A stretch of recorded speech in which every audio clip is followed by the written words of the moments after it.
World War II was the deadliest conflict in human history. But the money burned in those 6 years may be even more shocking.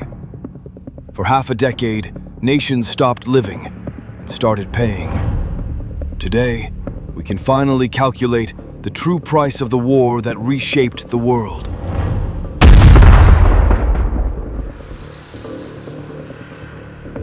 World War II wasn't just a war. It was the most expensive industrial event the world had ever seen. Nations didn't fight with armies alone. They fought with factories, oil fields, rail lines, steel mills, and entire generations of working men. Every bullet had a cost. Every tank had a cost. Every mile of advance came with a bill attached.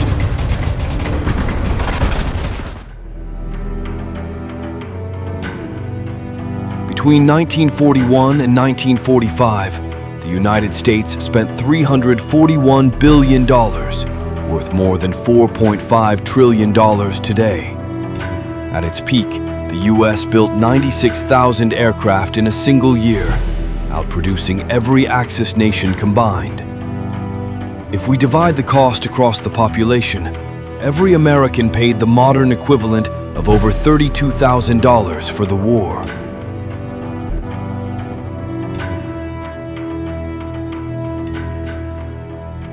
Nazi Germany invested $272 billion, nearly $3.8 trillion today. By 1945, roughly 70% of German industry was rubble. Entire cities like Dresden, Hamburg, and Cologne burned to ash. Per capita, the war cost the average German more than $40,000 in today's value.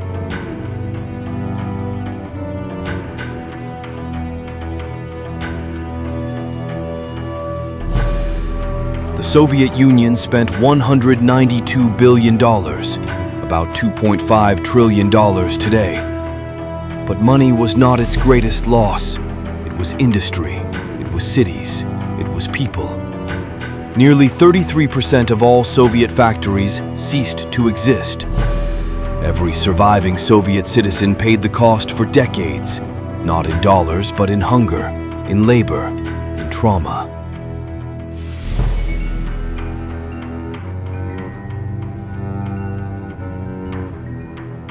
The United Kingdom spent $120 billion, nearly $2 trillion today.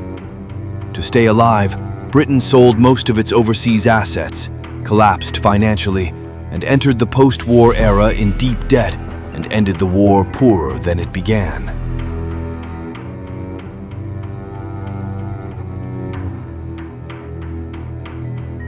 Italy spent an estimated $94 to $120 billion, equal to $1.6 to $2.3 trillion today. Industry struggled to supply the war it tried to fight, and by 1943, the economy had collapsed. Post-war recovery was slow. Industrial output had fallen by nearly 30%.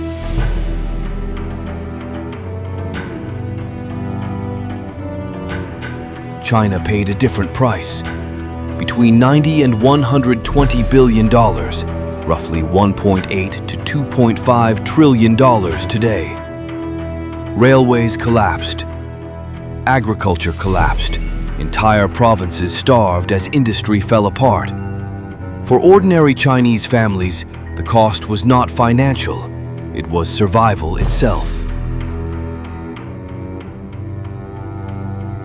Japan spent around $56 billion, worth up to $1 trillion today. But its greatest loss was urban life itself. Tokyo, Osaka, Nagoya, more than 60 cities burned, some losing nearly 40% of all buildings in a single night. Japan's economy didn't just fall, it evaporated in flames. France paid in occupation and paid again in rebuilding. Its total economic loss is estimated between $1.3 and $1.6 trillion today. But numbers alone cannot measure what was lost. Ports, bridges, steelworks, power plants, gone. Millions of workers never came home. Between the great powers, there was one nation often forgotten: Poland. Not the strongest economy, but the one that paid one of the highest prices. Modern estimates place Poland's total wartime loss at $50 billion to over $1 trillion in today's value. Cities erased, industry dismantled, millions of workers gone, never returning to rebuild. Poland paid for the war not with dominance, but with devastation. A nation forced to rise again from near zero. The world didn't just lose money, it lost the ability to make money. By 1944, Europe's economy had collapsed. Japan lost 40% of its urban area. Germany lost 20% of its homes. Italy's production shrank by nearly 30%. The war consumed not only wealth, it consumed the future.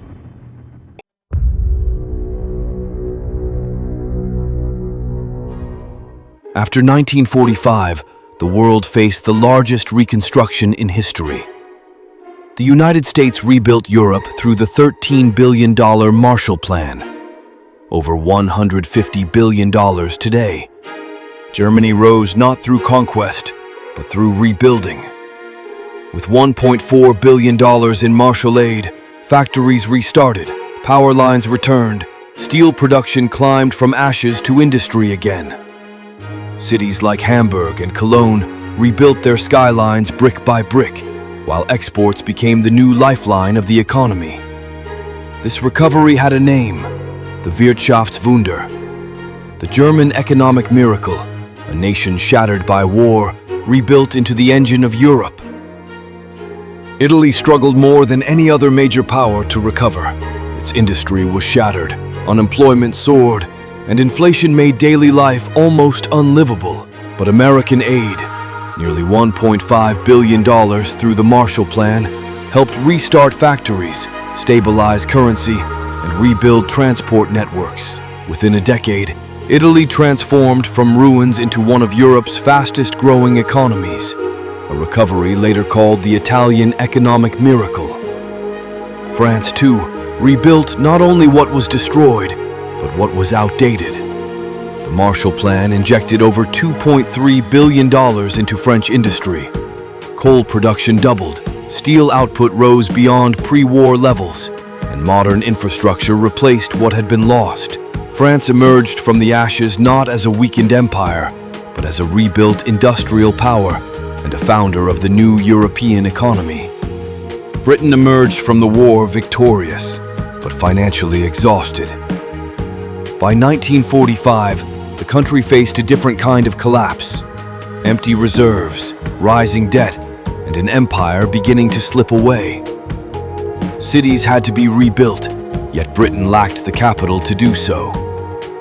Recovery came through restraint, austerity at home, and American support abroad. Between 1948 and 1951, Britain received roughly $3.3 billion through the Marshall Plan, helping stabilize trade and prevent economic freefall. The nation recovered, but its recovery marked a transition from global power to managed decline. But the rest of Europe also had to rebuild itself from the ground up.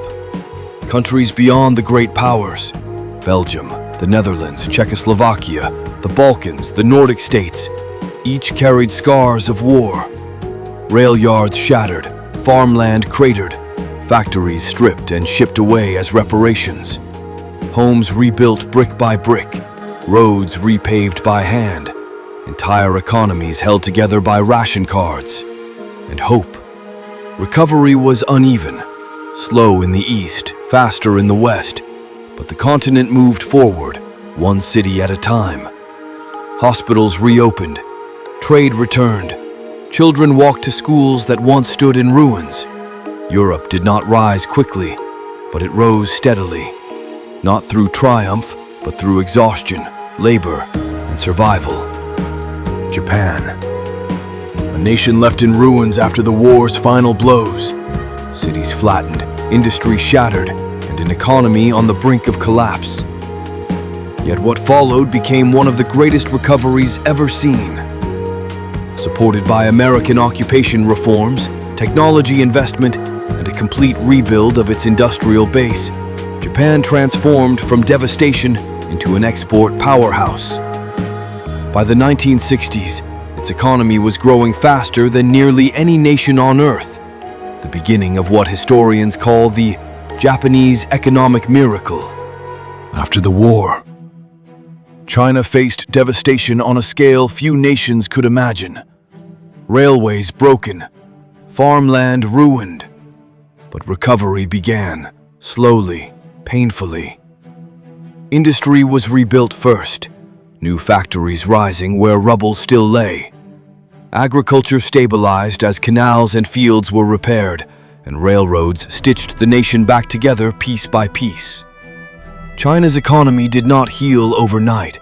It took years of famine, labor, and sacrifice to return to strength. Yet from this ruin, a new China emerged. Stronger, more industrial, determined never again to collapse under war. And then, there was the Soviet Union, a nation that survived the largest land invasion in human history. But victory came at a price no economy could ignore. By 1945, 1/3 of the country's wealth was gone, cities erased, factories burned to the ground, and more than 25 million people dead. Yet within just a few years, the USSR launched one of the fastest industrial recoveries ever recorded. Backed by forced reconstruction, massive labor mobilization, and entire factories relocated from the Urals to Siberia during the war, the Soviet Union pushed its output beyond pre-war levels by 1949. In today's value, their economic losses are estimated at over $7 trillion, the single greatest financial cost endured by any nation in World War II. When every destroyed city is counted, every dead worker, every factory rebuilt, modern estimates place the total cost of World War II between $9 and $14 trillion in today's money. No event in human history has ever cost more. World War II changed borders, but it changed economies even more. It shaped the rise of the United States, the fall of empires, and the beginning of a new world. Wars are not paid with victory, they are paid with wealth for generations. This was the true cost of World War II.